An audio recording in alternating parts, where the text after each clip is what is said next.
ಪ್ರಧಾನಿ ನರೇಂದ್ರ ಮೋದಿ 2 ದಿನಗಳ ಭೇಟಿಗಾಗಿ ನಾಳೆ ಅಸ್ಸಾಂಗೆ ತೆರಳಲಿದ್ದು ವಿವಿಧ ಅಭಿವೃದ್ಧಿ ಯೋಜನೆಗಳಿಗೆ ಚಾಲನೆ ಮತ್ತು ಶಿಲಾನ್ಯಾಸ ನೆರವೇರಿಸಲಿದ್ದಾರೆ.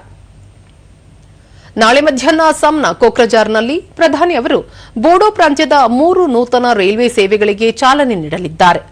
ಅಲ್ಲದೆ ರೈಲು ಬೋಗಿ ದುರಸ್ತಿ ಕಾರ್ಖಾನೆ ನಿರ್ಮಾಣ ಹಾಗೂ 6 ರೈಲ್ವೆ ಸೇತುವೆಗಳಿಗೆ ಶಿಲಾನ್ಯಾಸ ನೆರವೇರಿಸಲಿದ್ದಾರೆ. ನಾಳೆ ಸಂಜೆ ಪ್ರಧಾನಿ ಅವರು ಗುವಾಹಟಿಗೆ ತೆರಳಲಿದ್ದು 10,000 ಕೋಟಿ ರೂಪಾಯಿ ಮೊತ್ತದ ವಿವಿಧ ಯೋಜನೆಗಳಿಗೆ ಚಾಲನೆ ಮತ್ತು ಶಂಕುಸ್ಥಾಪನೆ ನೆರವೇರಿಸಲಿದ್ದಾರೆ. ಜೊತೆಗೆ ಚಹಾ ತೋಟದ ಕಾರ್ಮಿಕರಿಗೆ ಜಮೀನು ಪ್ರಮಾಣ ಪತ್ರ ವಿತರಿಸಲಿದ್ದಾರೆ. ಅಲ್ಲದೆ 150 ಮೆಗಾವ್ಯಾಟ್ ಜಲವಿದ್ಯುತ್ ಯೋಜನೆಗೆ ಚಾಲನೆ ನೀಡಲಿದ್ದಾರೆ.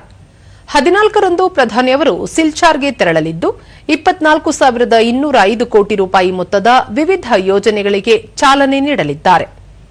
ಅದೇ ದಿನ ಪ್ರಧಾನಿ ಅವರು ಪಶ್ಚಿಮ ಬಂಗಾಳಕ್ಕೆ ಭೇಟಿ ನೀಡಲಿದ್ದು ಕೋಲ್ಕತಾದಲ್ಲಿ ಸುಮಾರು 18,680 ಕೋಟಿ ರೂಪಾಯಿಗಳ ವಿವಿಧ ಅಭಿವೃದ್ಧಿ ಯೋಜನೆಗಳನ್ನು ಉದ್ಘಾಟಿಸಿ ಶಿಲಾನ್ಯಾಸ ನೆರವೇರಿಸಲಿದ್ದಾರೆ. ಇದರಲ್ಲಿ 420 ಕಿಲೋಮೀಟರ್ಗಿಂತಲೂ ಹೆಚ್ಚಿನ ರಾಷ್ಟ್ರೀಯ ಹೆದ್ದಾರಿ ಯೋಜನೆಗಳಿದ್ದು ಅವುಗಳ ಅಂದಾಜು ಮೊತ್ತ 16,990 ಕೋಟಿ ರೂಪಾಯಿಗಳಾಗಿರುತ್ತದೆ. ಜೊತೆಗೆ ಸಾಗರ ಸಾರಿಗೆ ಮತ್ತು ಬಂದರು ಯೋಜನೆಗಳನ್ನು ಪ್ರಧಾನಿ ಅವರು ಉದ್ಘಾಟಿಸಿ ಶಿಲಾನ್ಯಾಸ ನೆರವೇರಿಸಲಿದ್ದಾರೆ.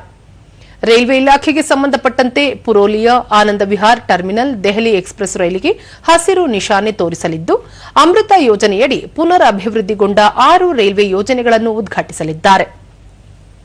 ಬೆಲ್ಡಾ ದಂತನ್ ನಡುವಿನ 16 ಕಿಲೋಮೀಟರ್ ಉದ್ದದ 3ನೇ ರೈಲ್ವೆ ಮಾರ್ಗವನ್ನು ಲೋಕಾರ್ಪಣೆಗೊಳಿಸಲಿದ್ದು ಕಲೈಕುಂಡ ಮತ್ತು ಕಾರ್ನಿ ಮೊಹಾಲಿ ನಡುವೆ ಸ್ವಯಂ ಚಾಲಿತ ಸಿಗ್ನಲಿಂಗ್ ವ್ಯವಸ್ಥೆಗೆ ಚಾಲನೆ ನೀಡಲಿದ್ದಾರೆ.